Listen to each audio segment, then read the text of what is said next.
नमस्कार मंडळी, welcome back to my YouTube channel. मागच्या भागापासून आपण एक नवीन कथासंग्रह सुरू केला आहे.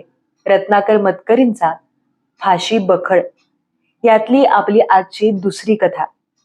कथेचं नाव आहे शेवटची बस. कथेचं नाव ऐकल्यावरच आपल्याला काहीतरी सस्पेन्स आहे असा नक्कीच अर्थ लागतो. कथा नक्कीच सस्पेन्स आहे, पण शेवटपर्यंत ऐकत राहिलात तर खरं सस्पेन्स उलगडेल. त्यामुळे पूर्ण कथा नक्की नक्की ऐका. आणि आता मी नक्कीच काही सांगणार नाहीये, पण शेवटी कथा झाल्यानंतर नक्की यावर बोलूयात. ऐकूयात शेवटची बस.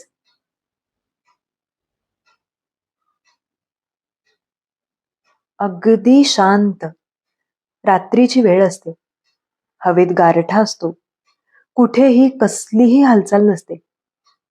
माणूस तर राहोच, पण कुत्रे देखील रस्त्यात नसते. रस्ता अगदी मोकळा, भयंकर मोकळा असतो. कितीही दूरवर पाहिलं तरी कसलीच हालचाल दिसत नाही. रस्त्यात अजस्त्र इमारती राक्षसी पहारेकऱ्यांसारख्या उभ्या असतात, पण त्या देखील आपले दिव्यांचे डोळे बंद करून झोपलेल्या असतात. बारकाईने पाहिलं तर दूर एका इमारतीत एक दिवा लागलेला दिसतो, पण पाहता पाहता तो देखील बंद होतो आणि अधिकच एकटं एकटं वाटू लागतं. अशा अपरात्री माझ्यासारखा एखादाच माणूस वेड्यासारखा बस स्टॉपवर उभा असतो, शेवटच्या बसची वाट बघत. काय म्हटले मी? वेड्यासारखा. हो हो, वेड्यासारखाच. कारण अशा वेळी खरोखरच आपण शहाणे आहोत की वेडे असा भ्रम पडतो. तुम्हीच पहा, बाहेर ही अशी चावरी थंडी पडलीये. कोटाची बटणं लावून देखील थंडी आत शिरतीये. कपड्यांच्या आत अगदी हाडांपर्यंत सगळं नुसतं गारगार होऊन गेलंय. थंडगार ओल्या मातीचा एक काला तयार करून आपल्याला कुणी त्यात मध्यभागी अगदी खोलवर खुपसून ठेवावं आणि सगळ्या बाजूंनी गारगार ओली माती आपल्यावर रचून ठेवावी. फटीफटींमधून अगदी लिंपून टाकावी. तशी थंडी आतपर्यंत भिंतीये. अशा वेळेस सगळे गरम दुलया पांघरून उबदार बिछाण्यात शहाण्यासारखे झोपी गेलेत. आणि एखादा माणूस मात्र रस्त्यात एकटा तारवटलेल्या डोळ्यांनी बसच्या दिशेकडे पाहत उभाय. हा वेडेपणाच नाही तर काय. निदान असे एकटेच वाट पाहत उभे राहणारे तरी ते तसे वाटते, एवढे खरे. जग असे स्थिर स्तब्ध असले, कुठेही कसलाच आवाज नसला आणि थंडगार काळी कुळकुळीत रात्र निशब्दपणे पुढे सरकताना जाणवत असली की त्या विचित्र वेळी स्वतःच्या शहाणपणावरचा विश्वासच उडतो. आपण कुठे आहोत, काय करीत आहोत ते बरोबर आहे की चूक हेच अधूनमधून समजेन असं होतं. निदान माझं तरी असं होतं. कितीतरी वेळ मी या स्टॉपवर उभाय. बसेस जवळजवळ बंदच झाल्यात आणि आता तिथे येणारी बस बहुधा आजच्या दिवसातली शेवटचीच बस असणार आहे. ती मिळणे मात्र भागच असते. न मिळाल्यास या विलक्षण थंडीत रात्र कुठे काढायची हा प्रश्न असतो. मी इतक्या उशिरा रस्त्यावर काय करतोय असा विचार तुमच्या मनात येईल, पण त्याविषयी बोलण्यात फारसा हशील नाही. मी जिथून आलो ते ठिकाण तुमच्या माहितीचं नाही. तुम्ही तिथे कधी जाणार नाही, तेव्हा मी कुठून आलो आणि कुठे जाणार हा प्रश्न तुमच्या कामाचाच नाही. एवढंच खरं की मी तिथे त्या चावऱ्या थंडीत खिशात हात घालून शेवटच्या बसची वाट पाहत एकटाच उभा असतो. एवढ्यात चंद्रोदय होतो. या घटनेत विशेष काय ते कदाचित तुमच्या ध्यानात येणार नाही. तुम्ही आरामात घरात बसून दिव्याच्या उजेडात जर हा वृत्तांत वाचित असाल तर चंद्रोदयाचे तुम्हाला विशेष ते काय वाटणार. पण थंडीत कुडकुडत निर्मनुष्य रस्त्यात एकट्याने उभ्या असलेल्या माझ्यासारख्या माणसाला चंद्र उगवल्याबरोबर काहीतरी वेगळंच वाटू लागतं. म्हणजे चंद्राची सोबत वगैरे वाटते असं नव्हे, ते सगळं काव्यात शोभून दिसतं. अशा एकट्याच उभ्या असलेल्या माणसाला तर उलट चंद्रप्रकाशाची भीतीच वाटते. मी तर असं ऐकलंय की काही माणसांच्या डोक्यावर चंद्रप्रकाशाचा परिणाम होतो. ती भ्रमात असल्यासारखी वागतात. त्यांना निरनिराळे भास होऊ लागतात. ती मुळी स्वतःची राहतच नाहीत. आताच पहा ना, चंद्रप्रकाश पडल्याबरोबर अंधारातून कित्येक सावल्या उभ्या राहतात, वाऱ्याबरोबर सरकतायत. नीट पाहिलं तर त्यांच्यातून वेगवेगळे आकार नजरेला पडतायत. इमारतींच्या बाहेर कुंपणावर जी झुडपं आहेत, त्या झुडपांच्या सावल्या इमारतींच्या भिंतीवर पडल्यात, वाऱ्याबरोबर सरकतायत. तो उंट, तो ससा, तो कुत्रा जबडा वासून भुंकणारा, त्याच्या शेजारची ती पोस्टाच्या पेटीची सावली, ती एखाद्या बुटक्या रखवालदारासारखी दिसते. आणि कुंपणाच्या सळ्या लांब होऊन तुरुंगाच्या गजासारख्या दिसतायत.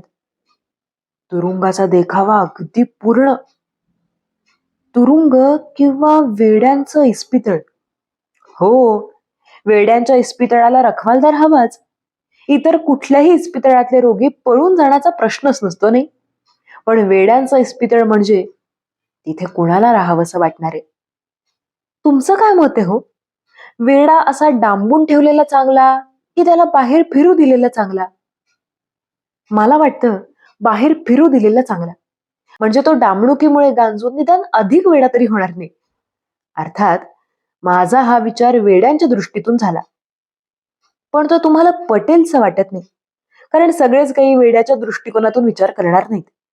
ते आपल्या स्वतःच्या संरक्षणाच्या हेतूने वेड्याला डांबूनच ठेवायला पाहणार, नाही का?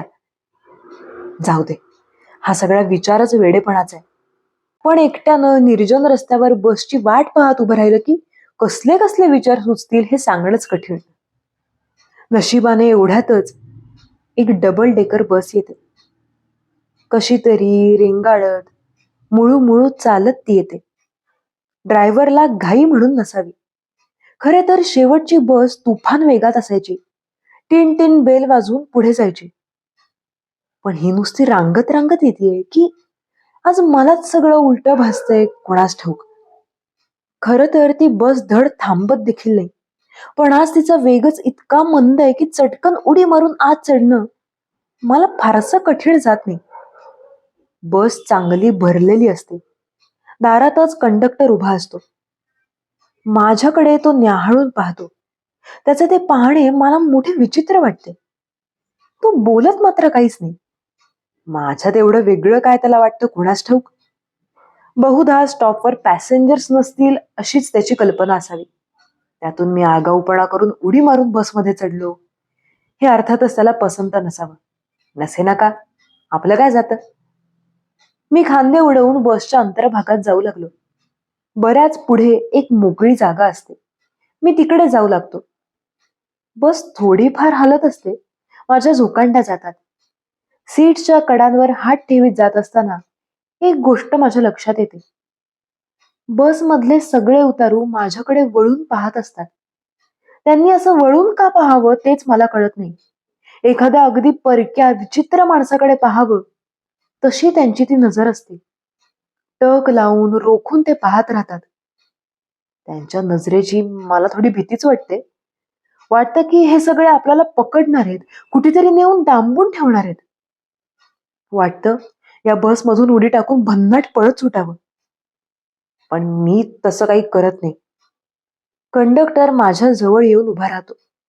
त्याच्या त्या जवळ येऊन उभं राहण्याची सुद्धा मला भीती वाटते. वाटतं की हा माझ्यासारखा नाहीये. माझ्यात आणि याच्यात काहीतरी वेगळेपण आहे. कंडक्टर विचारतो, किधर से आया? मला सगळ्या उतारूंची नजर माझ्यावर असल्याचं जाणवतं. कंडक्टर पुन्हा विचारतो, किधर से आया? मी ज्या स्टॉपवर चढलो त्याचं नाव सांगतो. कंडक्टर बाकीच्या उतारूंकडे पाहतो. हास्याची एक मंद लकीर सगळ्या लोकांमधून उठते. आता मी सांगितलेल्या स्टॉपच्या नावात हसण्यासारखं काय असतं? वेडे कुठले. किधर जाने का? कंडक्टर खरखरीत आवाजात विचारतो. मी त्याला उतरण्याचे ठिकाण सांगतो. बीच में नाही ना उतरोगे? तो कुचेष्टेने विचारतो. सगळे उतारू जोरात हसतात. त्याच्या त्या कुचेष्टेचा मला अतिशय संताप येतो, पण मी काहीच बोलत नाही.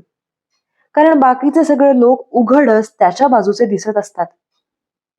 बसचा वेग एव्हाना थोडासा वाढलेला असतो. निदान ती मघासारखी रेंगाळत तरी नाही. अचानक माझं लक्ष शेजारच्या माणसाकडे जातं. तो माझ्याकडे डोक्यापासून पायापर्यंत न्याहाळून पाहत बसलेला असतो. मी त्याच्याकडे पाहताच तो थोडासा वरमतो. कदाचित थोडा घाबरतोच, पण माझ्यात घाबरण्यासारखं काय असतं कुणास ठाऊक. तरी देखील मी त्याच्याकडे पाहतच राहतो.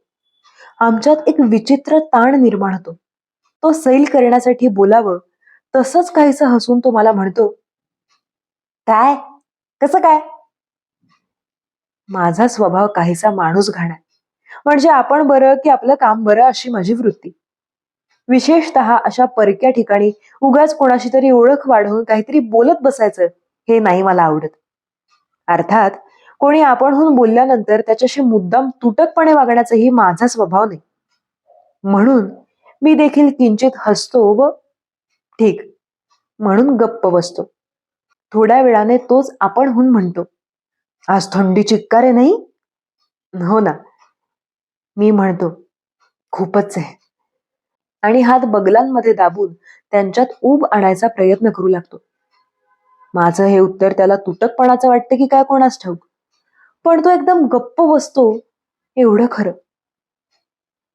आता थंडी अधिकच जाणवू लागते, कारण बसचा वेग फारच वाढलेला असतो आणि खिडक्यांमधून थंड वारे घुसू लागलेले असते. खिडकीशी बसलेला माझा शेजारी खिडकीची काच खाली करतो. त्या कामात मी देखील त्याला मदत करतो. खिडकी बंद होते तशी थंडी बरीचशी आटोक्यात येते. आजूबाजूला पाहतो तर सगळ्या खिडक्या पटापट बंद होतात. सगळे उतरू जसे काही एकाने खिडकी बंद करण्याचीच वाट पाहत असतात. बस आता एखाद्या काचेच्या बंद पेटीसारखी होते. हळूहळू माझा शेजारी पुन्हा माझ्याशी गप्पा मारायला सुरुवात करतो. मला हलकेच म्हणतो, आजची विशेष बातमी समजली? मी विचारतो, कसली? तो म्हणतो, वेड्यांच्या इस्पितळामधून आज म्हणे काही वेडे पळाले. ही कसली बातमी? मला तर या बातमीचं विशेष काहीच वाटत नाही. तो जरा वेळ या बातमीचा माझ्यावर काय परिणाम होतोय हे न्याहाळतो आणि मग म्हणतो, तुम्हाला नाही काय वाटलं? वाटलं ना. वाटलं तर? मी त्याच्या कलानं घेत म्हणतो, खरे तर मला आता त्याच्याच डोक्याचा संशय येऊ लागलेला असतो. अहो, आणि भयंकरच होते म्हणे हे वेडे. त्यांच्यातला प्रत्येक जण वरून अगदी साधा सुद्धा वाटणार आहे, पण आतून कसा काय आहे? मी अगदी शांतपणे विचारतो.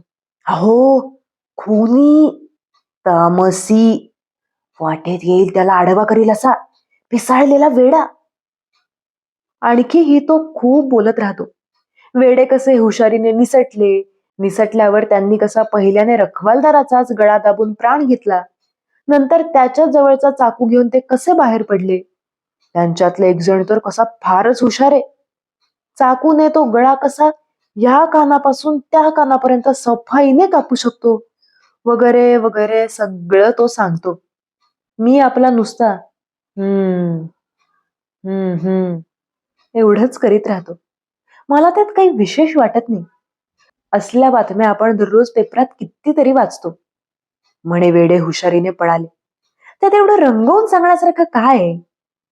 डांबून ठेवलेल्या प्रत्येकाला पळून जावंसं वाटतंच. बस आता फारच वेगात असते. काचा बंद आणि बाहेर काळोख, त्यामुळे बाहेरचं काहीच दिसणं शक्य नसतं. पण बसला नुसती पंख फुटल्यासारखी ती उडत असते. नाही, आपल्याला वाटतं की वेडे म्हणजे वेडेच ते, त्यांना काय येणार. पण असं काही नसतं बरं का. वेड्यांना बऱ्याच गोष्टी येतात. फक्त त्यांचं माथं काही एका विषयात फिरलेलं असतं.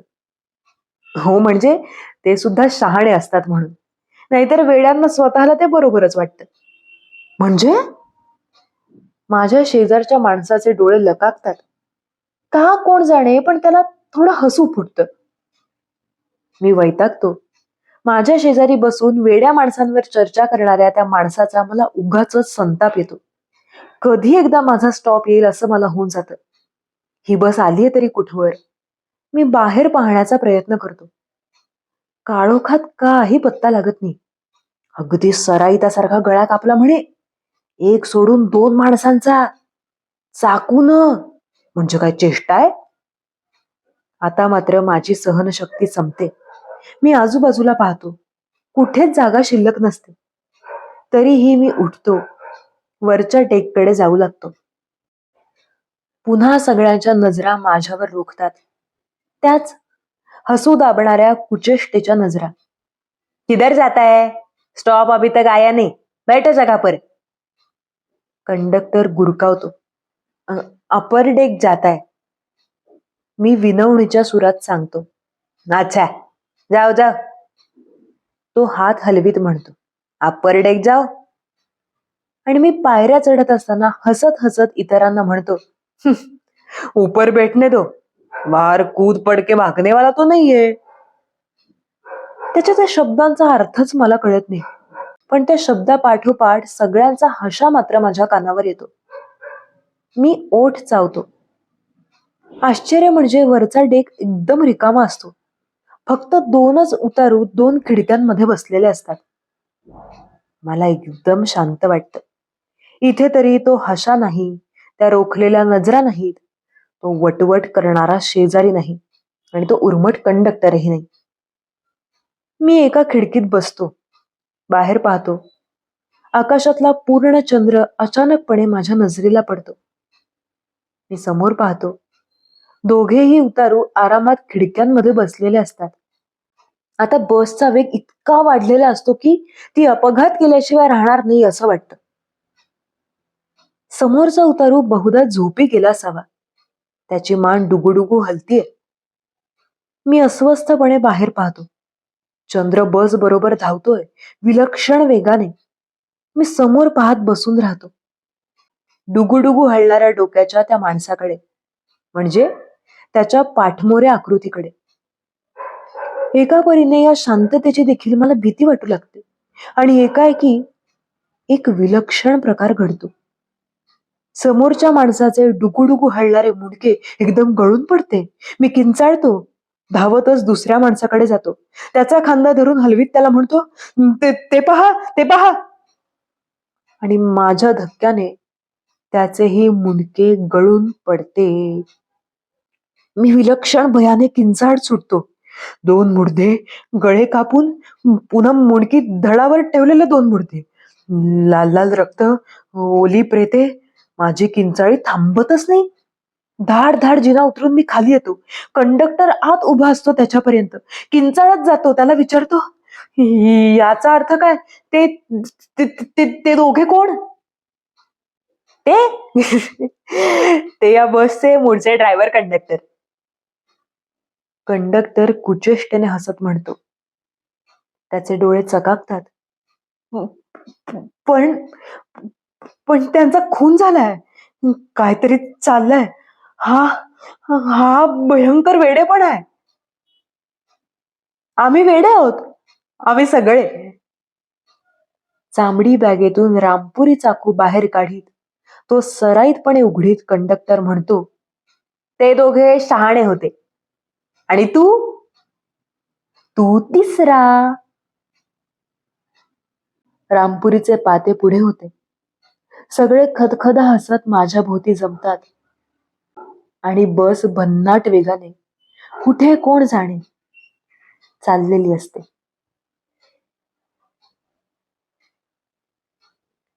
मित्रांनो, ही होती आपली अतिशय उत्कंठावर्धक वेगळ्याच धाटणीची कथा, शेवटची बस. हा जो काही कथेचा फॉर्म आहे ना, मला माहित नाही याला काय म्हणतात, पण जो असा वर्तमान काळात लिहिलेला आहे की आपण त्या लेखकाबरोबर ते जगतोय असं जे आपल्याला वाटतंय, ते कमालीच आहे. म्हणजे मला खूप आवडलाय हा फॉर्म. जर तुम्हाला माहित असेल की याला काय म्हणतात तर ते प्लीज मला कमेंट करून नक्की सांगा. खरं सांगायचं तर कथा मला प्रेडिक्टेबल वाटली, कारण सुरुवातीपासूनच जेव्हा ते वेड्यांविषयीचा विषय निघाला तेव्हा मला असं वाटलं की बहुतेक हे सगळे वेडेच आहेत असं मला वाटलं होतं. पण तरीही शेवटपर्यंत खूप मजा आली वाचायला आणि ऐकायला सुद्धा. आणि अर्थातच जर तुम्हाला कथा आवडली असेल, वाचन आवडलं असेल तर प्लीज प्लीज या व्हिडिओला लाईक करा. तुमच्या प्रतिक्रिया मला कमेंटमध्ये नक्की सांगा. आणि जर व्हिडिओज आवडत असतील, वाचन आवडत असेल तर प्लीज आपल्या चॅनलला नक्की नक्की सबस्क्राईब करा. भेटूयात पुढच्या कथेमध्ये. तोपर्यंत धन्यवाद आणि थँक्यू.